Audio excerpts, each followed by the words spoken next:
அப்போ 1920 இந்த வழக்கு தேவஸ்தானத்தால் பதியப்படுகிறது.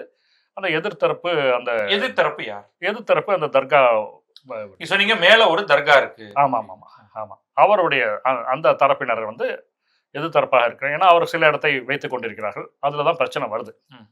இது எங்களிடம் இரு தரப்பும் பேசும்போது இதுக்கு கரெக்டான சொல்யூஷன் என்னன்னா சூட் ஃபார் டிக்ளரேஷன் தான். சரி, அதுல போறாங்க. அதுல போகும்போது விரிவாக அவர் விசாரித்து, அந்த நீதிபதி, மதுரையில் இருக்கக்கூடிய அந்த நீதிபதி விசாரித்து ஒரு விரிவான தீர்ப்பை கொடுக்கிறார். அதுல என்ன கொடுக்கிறார் அப்படின்னா, இந்த முழு மலையுமே தேவஸ்தானத்திற்கு சொந்தம், சில பகுதிகளை தவிர.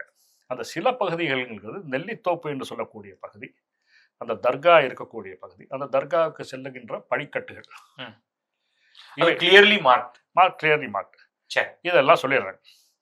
இந்த தீர்ப்பு வந்த பிறகு அவர்கள் மேல்முறையீடு செய்கிறார்கள். அந்த தர்காவை சேர்ந்தவர்கள் மேல்முறையீடு செய்கிறார்கள், உயர்நீதிமன்றத்துக்கு மேல்முறையீடு செய்கிறார்கள், மெட்ராஸ் ஹைகோர்ட். ஆமா, அந்த மெட்ராஸ் ஹைகோர்ட் தீர்ப்பு இந்த மதுரை நீதிபதி சொன்னது தவறு என்று அந்த தீர்ப்பை தள்ளுபடி செய்கிறது.